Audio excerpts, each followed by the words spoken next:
네, 양진호 한국미래기술 회장의 엽기 갑질 폭행 사건의 충격이 꽤 채 가시기도 전에 또 다른 갑질 폭행 논란이 지금 불거지고 있습니다. 주장은 엇갈리고 있지만 일단 동영상과 녹음 파일이 존재합니다. 자세히 한번 알아보겠습니다. 배상훈 교수님 그리고 양기열 변호사님 나오셨습니다. 두 분 안녕하십니까? 네, 안녕하세요. 네.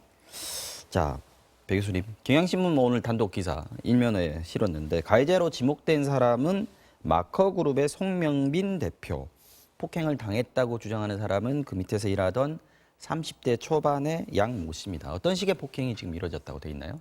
일단은 두 분이 계시고 네. 가해자로 지목된 분은 송명빈 대표고요. 네. 피해자는 양모 씨라고 한 분인데 이분들의 관계는 2013년부터 시작이 되고요. 폭행이 진행된 건 2015년부터라고 얘기를 합니다. 뭐 폭행의 여러 가지 면에서는 사무실 안에, 그러니까 강서구에 있는 이 마커그룹의 사무실에서 네. 사실 뭐 무차별한 폭행이 이루어졌다라고 주장을 하고 있습니다. 여기에 이제 손발 여러 둔기라든가 네. 이런 부분이 됐고 이것이 녹음 파일이라든가 동영상으로 존재한다. 여기에 이제 부사장이라고 하는 최모 씨도 가담했다. 이것이 이제 피해자의 주장입니다. 네, 지금 뭐 화면에 지금 동영상이 잠깐 나왔었는데 주먹으로 때리는 모습, 등 쪽을 때리는 모습이 나왔는데 허벅지에 피멍이 들어있는 사진도 인터넷에는 공개가 됐습니다. 3년 정도 폭행을 당해왔다고 하는데 폭행 이유가 어떤 거가 있었습니까? 사실은 딱히 이유가 없다고 하는 게 정답일 것 같습니다. 예를 들어서 지금 일단 피해자를 일종의 바지 사장이라고 하죠. 명목상의 네. 대표로 이렇게 지위를 주어서 일을 시켰는데 네. 뭐 계약서 같은 것들을 유불리를 따지지도 않고 그냥 계약을 했다라는 이유로 폭행을 하기도 하고요. 그다음에 이제 같이 얘기를 하고 있는데 청소하신 분이 왔다 갔다 하니까 왜 저 사람이 마음대로 드나들도 내버려 두느냐. 그러니까 근로하시는 분이 비밀번호를 사무실 비밀번호를 알고 있었다는 이유로 보안을 못했다는 이유로 폭행을 하기도 하고요. 핑계만 있으면 때렸다. 이렇게 뭐 말하나요? 운전하고 있었을 때 운전 못한다고 때리기도 하고 그래서 말씀드린 것처럼 거의 매일 이어졌다라고 지금 피해자는 주장을 하고 있습니다. 자, 신분증하고 여권도 뺏었다 그러는데 그건 왜 그런 겁니까? 이게 주장은 송명빈 씨 주장입니다. 네. 이거 자체가 이런 일이 벌어지게 된 것은 그 양모 씨가 일단 어떤 기술적인 것이 담겨 있는 하드디스크를 뭐 이제 말하자면 훔쳐서 빼돌려고 했다. 네. 그런 이유 때문에 실제로 도망가려고 했고 그것을 막기 위해서 여러 가지 뭐 신분증 여권 관련된 부분도 뭐 보관이든 어쨌든 뺏었던 이런 형태가 있었고 실제로 돌려줬다 이런 형태가 됩니다. 그러니까 결국은 송명민 씨 주장은 그겁니다. 네. 이것이 제가 함부로 그냥 뺏은 것이 아니라 이 양모 씨의 어떤 행위와 관련된 것과 연관돼서 이것을 뺐거나 아니면 가지고 있었던 것이지 아무런 이유 없이 그런 건 아니다라는 쪽으로 그러니까 해명을 하고 있습니다. 해명하고 있는데 물론 피해자 쪽에서는 그냥 뺏겼다고 얘기를 하고 있으니까 이것은 상충되는 부분이 있습니다. 지금 피해자 얘기는 지금 자기가 해외에 도피를 했는데 그것도 지금 여권을 뺏겼기 때문에 새로 여권을 만들어 가지고 도망갔다 이렇게 지금 얘기를 하고 있으니까 이 부분도 좀 엇갈리는 부분이 있습니다. 지금 지금 녹취 파일도 많이 있다고 그러고 지금 동영상도 아까 보셨습니다만은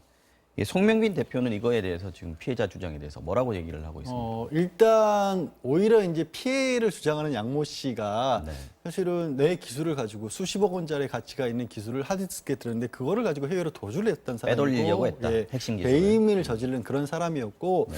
그다음에 폭행이라든가 이런 동영상, 녹음 같은 것들은 뭔가 상황을 설정을 해놓고 만들어놓고 유도를 해서 이런 부분들을 만들어냈다. 그러니까 폭행이 있었던 건 사실이지만 그럴 만한 본인으로서 뭐 잘못했다고 하지만 그럴 만한 사정이 있었다라는 것이고 네. 다 일부러 찍혔다 그리고 녹음을 했었다라고 그렇게 주장을 하고 있는데 다만 이 부분은 사실은 일부러라고 할지라도 과연 그런 정도의 폭행이 마땅한 것인가 또 그럼요. 뭔가 그 전에도 그런 일을 겪었기 때문에 뭐 폭행을 하는 장면을 촬영할 생각을 하지 않았을까 심지어는 그런 주장도 하고 있는 피해자는 나를 어떤 걸로 때릴지를 그 본인의 피해자로 하여금 그 피해자를 폭행할 둔기를 가지고 다니겠다는 거 아니겠습니까? 엉덩이 갖고 다녀. 예, 가지고 다니기 위해서 그걸로 폭행을 했었다고 하니까 그런 상황을 애초에 누가 먼저 제공을 했을까는 뭐 밝혀져야겠죠.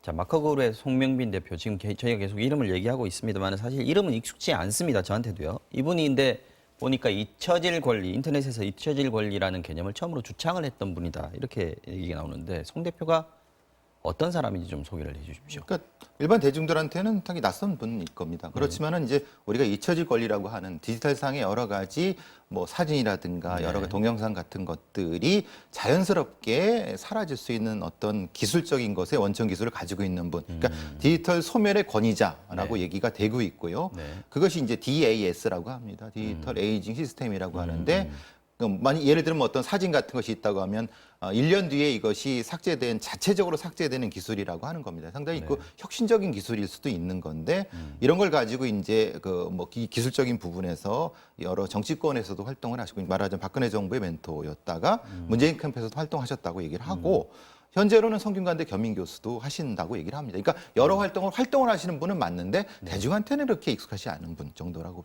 볼 수 있는 거죠.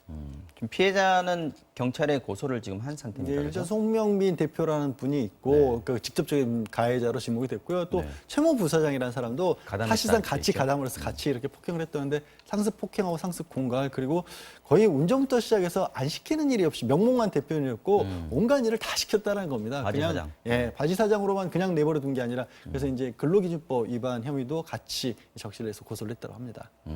지금 당사자 주장이 엇갈리고 있긴 합니다. 그런데 아까 뭐 동영상도 있고 녹취도 뭐 많이 있다고 하니까 이게 증거가 되지 않겠습니까? 보통 이런 경우에 어떤 식으로 수사가 진행되는지 또 혐의가 입증될 가능성이 좀 높다고 보시는지요? 아무래도 이제 일단은 뭐 고소인을 먼저 불러갖고 조사를 하겠죠. 뭐 고소인 조사는 했다고 합니다. 일단 했는데 하고 전체적인 상황에 대한 피고소인 조사가 진행되면서 서로 간에 이제 의견 차이 부분에 대한 걸 하겠고 지금 얘기되고 있는 거는 동영상이라든가 녹취 파일에 대한 그 조작, 그러니까 만약에 혹시라도 조작돼 있다고 송명빈 씨는 주장하고 있으니까 조작 여부에 대한 데이터 포렌식이 진행이 될 거고요. 네. 동영상도 마찬가지입니다.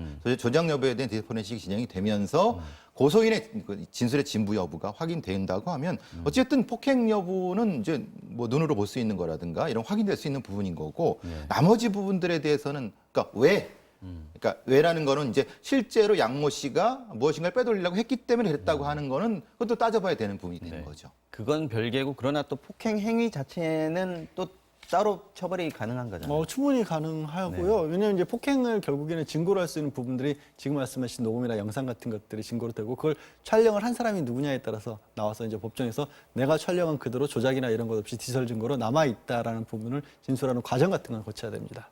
변호사님, 지금 어저께 직장 내 괴롭힘 방지법이 네. 통과됐습니다. 이게 뭐 이른바 양진호 방지법이라고도 불린다고 하는데 이게 그동안에 이게 갑질 사건은 워낙 많았지 않습니까? 네. 땅콩회항부터 뭐 물컵 던진 것도 있었고 뭐 양진호 씨 것도 있었고요.